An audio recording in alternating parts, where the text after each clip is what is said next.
Bien le bonjour, Accès. Nous poursuivons ensemble notre thématique qui se nomme Guerre invisible. Et dans les dernières semaines, on a vu un peu ensemble, on a un peu défini quelle était cette guerre invisible.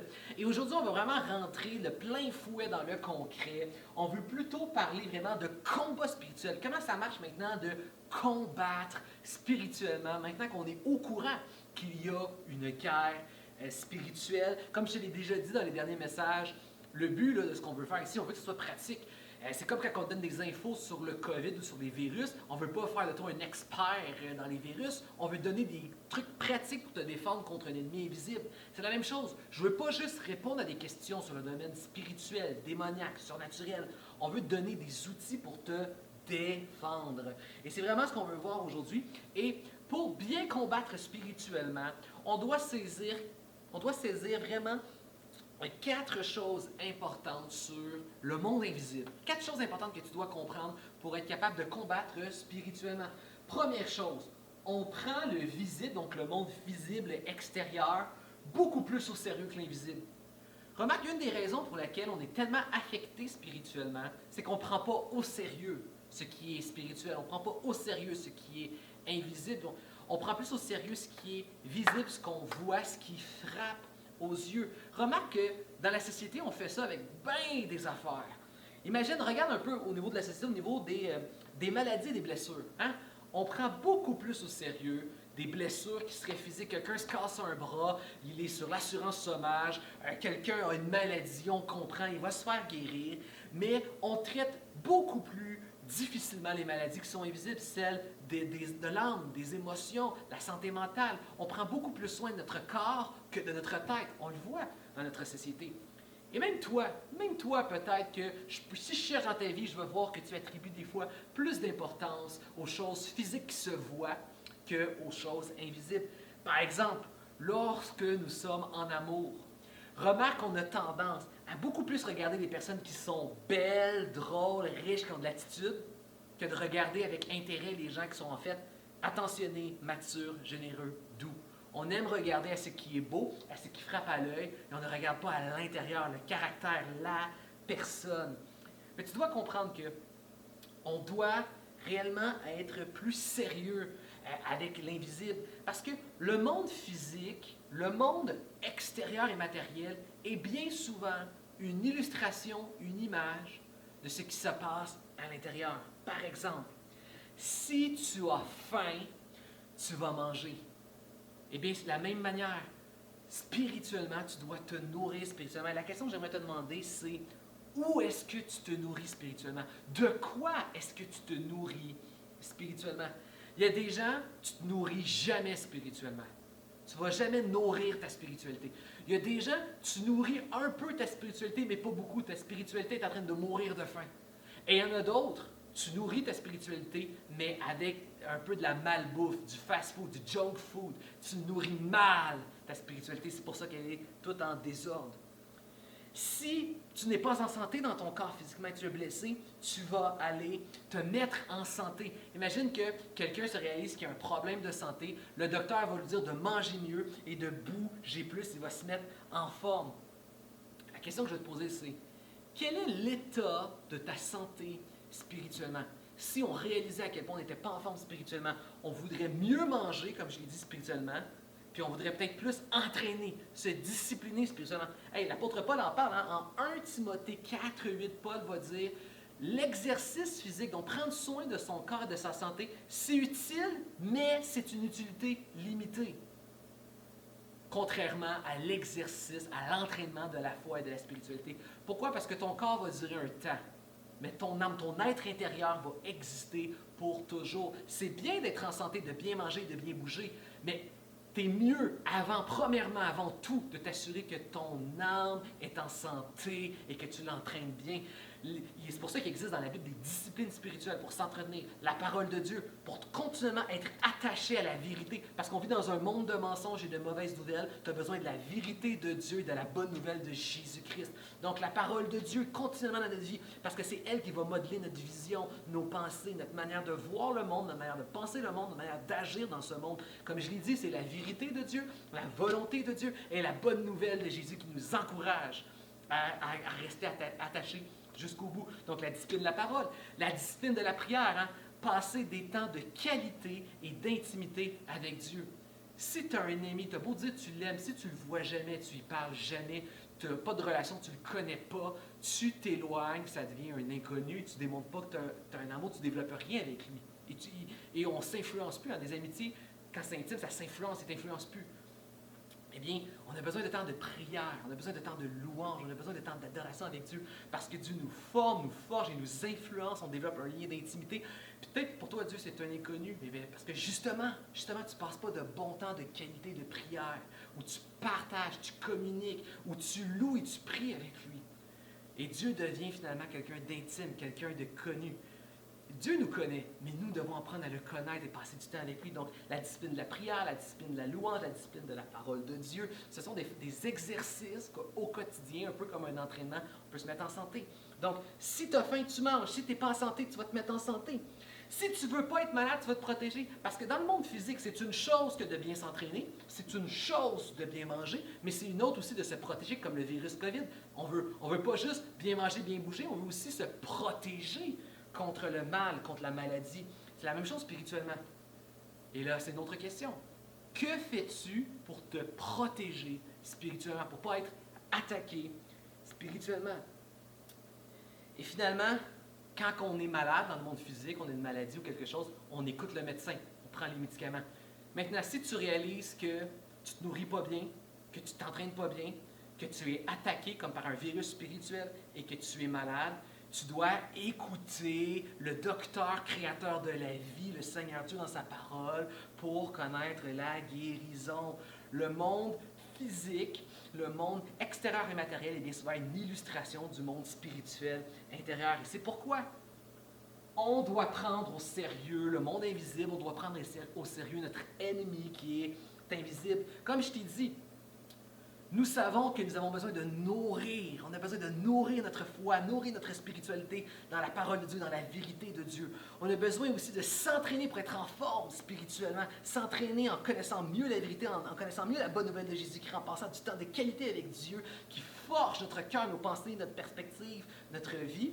Mais on doit aussi être au courant qu'on vit dans un monde entouré de virus spirituels ou d'ennemis spirituels qui, non seulement on veut se tenir en santé, mais on ne veut pas perdre notre santé en étant attaqué par nos ennemis. Nous avons un ennemi invisible qui veut venir nous dérober, qui veut venir voler, qui veut venir tuer. C'est des mots qui sont bien souvent utilisés pour décrire Satan et l'œuvre des démons qui veulent venir attaquer notre foi. Et on doit être au courant. Et c'est ça, c'est pour ça qu'on n'arrête pas de faire des messages partout dans la société pour nous dire de bien se protéger contre le virus du COVID pour pas que la maladie se répande. Et c'est pour ça, dans cette thématique, moi je veux dire, sois au courant qu'il y a une maladie spirituelle, il y a un ennemi spirituel invisible pour que tu puisses bien te protéger contre lui. Régulièrement, le christianisme est décrit comme une sorte de guerre spirituelle. Puis nous, ça ne nous dit pas grand-chose parce qu'on n'a pas connu ça, toi puis moi, une vraie guerre spirituelle. C'est pas quelque chose qu'on a connu, mais c'est quelque chose qui, pour beaucoup de gens dans le monde, c'est une réalité. Toi puis moi, on n'a pas été dans un champ de bataille où il y a des balles qui sifflent à gauche et à droite, où on voit des gens mourir, on voit des mines exploser à terre, et on a peur pour notre vie. Mais tu t'en rends pas compte, mais dans l'invisible spirituellement, c'est ce qui prend place. Tu avances dans cette vie et il y a un monde des ténèbres qui est prêt à tout pour que tu sois dans le mensonge, que tu ne connaisses pas le Dieu de vie et que tu ne connaisses pas la liberté en Jésus, mais que tu vives dans le mensonge pour te diriger vers les ténèbres, le mensonge et la mort. Il y a un ennemi qui utilise tous les moyens qu'il a, tous les moyens, culture, médias, Internet, divertissement, amis, peu importe ce qu'il peut toucher, Satan, il va l'utiliser pour intimider ta foi, contaminer ta foi, te détourner de Dieu, te garder captif dans le mensonge. Mon but à travers cette thématique, c'est que tu réalises d'un côté, je veux que tu réalises à quel point la parole de Dieu est belle, à quel point la bonne nouvelle de Jésus-Christ qui prend notre place à la croix et qui, en Jésus, tu es assuré d'avoir un but, un sens à ta vie. En Jésus, tu es assuré d'avoir la vie éternelle auprès de Dieu. En Jésus, tu as accès à la vérité et à la vie éternelle. Que tu réalises la beauté précieuse comme un diamant qui rendrait milliardaire. Que tu réalises la beauté et la richesse de la bonne nouvelle de Jésus-Christ. Mais de l'autre côté, je veux que tu réalises qu'il y a un ennemi qui rôde dans l'invisible et qui est prêt à tout pour te dérober ce qu'il y a de précieux entre tes mains. Donc, réalise la beauté de la bonne nouvelle de Jésus-Christ, mais en même temps, reste attaché à la bonne nouvelle de Jésus-Christ. Sois prêt à te défendre contre l'ennemi, le voleur, tueur. C'est un peu comme si tu avais un coffre rempli d'or, tu te promenais dans une ruelle, je vais te dire, fais attention, il y a plein de malfrats, de voleurs et de tueurs dans cette ruelle. Fais attention à ton trésor précieux. C'est pourquoi nous devons comprendre l'ennemi invisible. Tu dois comprendre quelques petites choses sur l'ennemi invisible. Premièrement, deux choses que tu dois comprendre de l'ennemi invisible. Premièrement, si tu es en Jésus, si tu as compris que Jésus, l'œuvre de la croix de Jésus qui vient prendre ta place à la croix, que tu es pardonné en Jésus, que tu es uni à Dieu, que tu as la promesse de la vie éternelle en Jésus, si tu as mis ta foi en Jésus, tu as reçu son œuvre parfaite dans ta vie par la foi, Satan est un ennemi vaincu. Tu dois comprendre ça. Satan est un ennemi vaincu partout dans la parole de Dieu. En Jean, en Colossiens, en Hébreu, dans la Bible, ce sont des lettres dans le Nouveau Testament. On voit que Satan et le monde des ténèbres, c'est un monde qui est vaincu. À la croix, Jésus a vaincu Satan. À la croix, Jésus t'a pardonné, t'a libéré et te promet la vie éternelle à la croix. Donc, Satan est vaincu. Et ça, c'est une bonne nouvelle. Ça, c'est-à-dire que le chrétien ne doit pas combattre pour gagner quelque chose. Je n'ai pas à me battre contre le royaume des ténèbres. Je n'ai pas à me battre pour gagner une place au ciel. Je n'ai pas à me battre pour gagner l'amour et l'attention de Dieu. Je n'ai pas à me battre pour me libérer de Satan. Non, Jésus a fait tout ça. Jésus a gagné l'amour de Dieu. Jésus m'a gagné une place au ciel et au paradis pour l'éternité et la vie éternelle. Jésus a gagné contre l'ennemi. Jésus a gagné contre le péché. Tu n'as pas à te battre pour essayer. Tu ne gagneras pas contre le péché. Jésus a gagné contre le péché, contre la mort, contre Satan et a gagné l'amour de Dieu. Il nous a gagné une place au ciel. Tu n'as pas à te battre pour gagner. Le chrétien ne se bat pas pour gagner quelque chose. Non, non. Jésus a gagné pour toi. Le chrétien se bat pas pour avoir la victoire, mais le chrétien se bat dans la victoire. Jésus a eu la victoire à la croix. Jésus, par la foi, te donne la victoire. Maintenant, ton combat, c'est de rester dans la victoire, de demeurer attaché à la victoire, de résister dans la victoire. C'est ça le combat du chrétien. Satan est un ennemi vaincu et nous n'avons pas à gagner pour la victoire, nous avons à combattre pour rester dans la victoire de Jésus-Christ. Ça, c'est le contraire de toutes les religions. Toutes les religions vont dire de combattre pour gagner quelque chose, mais tu n'as pas à combattre le royaume des ténèbres, tu n'as pas à combattre Satan, tu n'as pas à combattre le péché ou pour le gagner quelque chose. Jésus l'a gagné pour toi. Maintenant, c'est de résister dans la victoire de Jésus, demeurer dans la victoire de Jésus. Donc, Satan est un ennemi vaincu, ça, tu dois le retenir. Deuxième chose, Satan est un ennemi vaincu, mais Satan est un ennemi qui est actif. Satan, comme je l'ai dit, va utiliser tous les moyens qu'il peut. Satan, jusqu'à ce que Jésus revienne et établisse son royaume, une nouvelle création. Dans cette nouvelle création, la parole est claire. Il n'y aura plus de Satan, plus de tentation, plus de péché.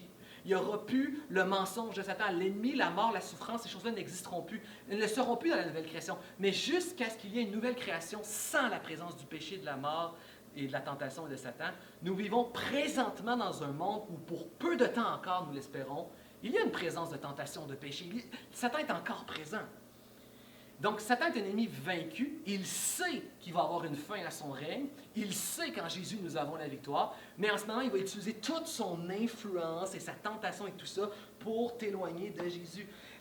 Colossiens 2 Corinthiens nous dit que Satan utilise son influence pour éloigner les nations de Dieu. Donc, toutes les cultures, les nations, les peuples, Satan fait tout dans la culture pour essayer de garder les gens captifs dans le mensonge, loin de Dieu. Une autre chose, Apocalypse nous dit que Satan va faire tout aussi pour nous intimider, les croyants, par la persécution. La persécution, c'est quoi? C'est que Satan fait en sorte que la société aime de moins en moins les chrétiens et se met même à attaquer les chrétiens. C'est ça, en fait. La persécution, c'est quand que, tu sais pas pourquoi, mais tu ressens des fois une gêne d'être chrétien, une honte d'être chrétien. Tu as honte de dire que tu crois en Dieu ou tu as honte des fois d'avoir certaines valeurs chrétiennes.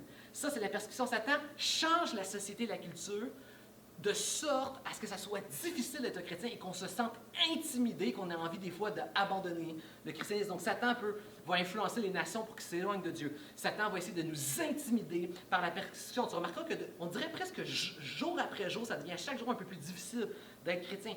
Et Satan va essayer de tout faire pour contaminer ta foi.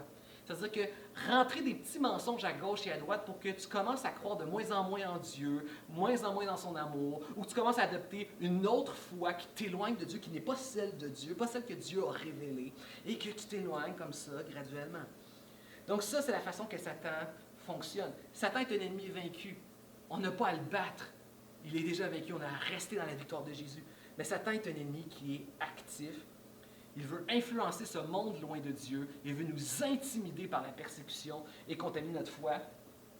Mais on doit combattre cet ennemi invisible. On doit apprendre à combattre. Tu dois savoir que le chrétien combat pour la parole de Dieu. Le chrétien combat pour l'Évangile, pour la bonne nouvelle de Jésus-Christ. Il combat contre Satan. Il combat dans la foi, basée sur la parole de Dieu, dans le domaine de l'esprit. Vous savez, quand il y a un combat, peu importe une armée, deux armées qui se battent, ou imagine un sport, il y a toujours deux types d'actions lorsqu'on fait un combat différent. Une action qui est offensive, qui veut dire on va attaquer, et une action qui est défensive, ça veut dire se protéger. Soit on lance une offense, on va attaquer, soit qu'on se défend, on se protège. Et on va voir ensemble dans un prochain message que dans la lettre de Paul, que Paul a écrite à l'église des Éphésiens, dans l'épître aux Éphésiens, au chapitre 6, Paul va vraiment décrire plus en détail toute cette dynamique de attaquer, protéger, offensive, défensive. Mais si on résume, vraiment si on faisait vraiment résumer à sa plus simple expression, nous attaquons, nous lançons une offense au royaume des ténèbres à Satan à chaque fois que l'on partage la bonne nouvelle de Jésus-Christ. La proclamation de l'Évangile, la proclamation de la bonne nouvelle de Jésus-Christ, c'est la façon que nous attaquons le royaume des ténèbres et nous nous protégeons contre l'ennemi, les attaques de l'ennemi, contre le mensonge de l'ennemi, la tentation de l'ennemi, la persécution de l'ennemi, lorsque nous restons attachés, demeurés, attachés et résister dans la parole de Dieu, dans l'Évangile, dans la bonne nouvelle de Jésus. Autrement dit, chaque personne à qui tu partages la bonne nouvelle de Jésus-Christ, chaque personne à qui tu partages la bonne nouvelle de Jésus-Christ et qui accepte et reçoit la bonne nouvelle de Jésus-Christ est une personne de plus qui est arrachée au royaume des ténèbres, arrachée à Satan, arrachée de l'enfer. Donc c'est le royaume de Dieu qui avance chaque personne à qui tu partages la bonne nouvelle de Jésus-Christ et qui la reçoit. Et à chaque fois que Satan lui vient pour t'attaquer, tu résistes en restant attaché dans la vérité. Ben oui, ça se peut qu'à un moment donné, on va se sentir persécuté. Puis là, peut-être que tu as honte parce qu'à un moment donné, tu n'as pas osé affirmer ta foi chrétienne. Mais tu peux, Jésus te reçoit dans le pardon. Tu peux te repentir et revenir à Dieu. Peut-être qu'une autre fois, Satan a essayé de t'éloigner de Dieu par une tentation, un péché. Et tu as suivi Satan, tu as écouté Satan et tu es tombé dans le péché. Encore une fois, le Seigneur te reçoit. Tu peux te repentir, reviens, demeure dans l'Évangile. La question, c'est que oui, des fois, Satan va contaminer nos pensées par des mensonges. Oui, il va nous tenter avec un péché. Oui, il va nous intimider par la persécution. Mais nous demeurons, nous résistons et nous revenons à la parole de Dieu. Si je reprends l'image que j'avais utilisée des bateaux, Satan, c'est un peu comme un grand pirate sur son bateau. Il a perdu, il a été vaincu à la croix par Jésus. Son bateau est en train de couler, il est en train de se noyer. Puis lui, ce qu'il se dit, c'est que tant qu'à me noyer, tant qu'à couler, je vais en amener le plus avec moi. Et la manière qu'on a vu offensive, la manière d'attaquer l'œuvre de Satan, c'est d'aller sauver les gens qui se noient, c'est de les rescaper en lançant la bouée de Jésus, la bouée de la bonne nouvelle de Jésus, de l'Évangile. Et la manière à nous de résister à l'attaque de Satan qui veut nous noyer, c'est de rester attachés à la bouée de la bonne nouvelle de Jésus-Christ. Partage la bouée de Jésus-Christ et reste attaché à la bouée de Jésus. Peut-être des gens ici, des gens qui m'écoutent en ce moment, ta vie, tu as l'impression spirituellement, là, c'est comme un grand naufrage, en train de couler. Eh bien, ce que je veux dire, c'est reçois la bonne nouvelle de Jésus-Christ, qui pardonne ton péché, qui te relie à Dieu, qui t'aime, et qui a quelque chose pour toi et qui t'offre l'éternité par son sacrifice et sa vie parfaite. Il y en a d'autres ici, tu connais déjà Jésus-Christ, mais tu as l'impression en ce moment que ta vie, là, c'est comme les eaux tumultueuses, puis il y a des eaux partout, puis tu envales de l'eau, puis tu es en train de te noyer. Ce que je veux dire, mon ami, c'est peut-être que tu es attaqué par Satan en ce moment. Peut-être que tu te sens attaqué par l'ennemi. Reste attaché à la bonne nouvelle de Jésus-Christ. Peu importe, les eaux peuvent être autour de toi tumultueuses, mais si tu es accroché à la bonne nouvelle de Jésus-Christ, tu vas ressortir vivant pour l'éternité. Et j'aimerais juste terminer, je te disais, Axel, ce qu'on enseigne dans cette thématique-là, c'est tellement concret comme le COVID, c'est vraiment pour se protéger. Je veux t'inviter à avoir le front dur, le front solide. Tu sais, moi, quand j'étais jeune, j'aimais ça me battre avec mon frère. Et une des choses qu'on se donnait, des fois, c'est qu'on se donnait des coups de boule, qu'on dit, un coup de tête comme ça. Quand tu reçois un coup sur la tête, c'est une des choses qui fait le plus mal. Tu es sonné, ça tourne dans ta tête. Mais quand tu es celui qui donne le coup de tête, c'est pas pareil. Parce que tu es préparé, tu as froncé les sourcils, tu as rendu ton front dur et tu étais préparé à donner un coup. Et on dirait que la personne qui donne le coup, elle a pas mal. Et moi, je veux que tu aies le front dur, je veux que tu fronces les sourcils, je veux que tu sois prêt à te faire attaquer. Parce que c'est une réalité, c'est une guerre. Tous les jours, Satan va essayer de t'attaquer. Mais si tu es prêt, si tu as le front solide, tu vas être capable de passer au travers. Sois prêt à l'intimidation. Satan va tout faire pour que le monde, l'école, la société deviennent de plus en plus hostiles et méchantes envers les chrétiens. Sois prêt que Satan va essayer de t'intimider. Sois prêt à l'intimidation. Sois prêt à la tentation. Satan va tout faire dans ton quotidien pour t'éloigner de Dieu en te tentant avec un péché, comme un poisson pour te tirer loin de Dieu. Ça arrive qu'on tombe. Mais revenons à Dieu, revenons, reste attaché à la bouée. Et Satan va tout faire pour la contamination, pour que tu sois contaminé par des pensées. À travers tout ce qu'on entend dans le monde, les modes de pensée de ce monde, ne te laisse pas ta foi être contaminée. Ta bouée, c'est Jésus. Et même si les eaux autour de toi sont tumultueuses, il te tient et il t'amène vers la bonne destination. Est-ce que je peux lire des amens accès dans les commentaires?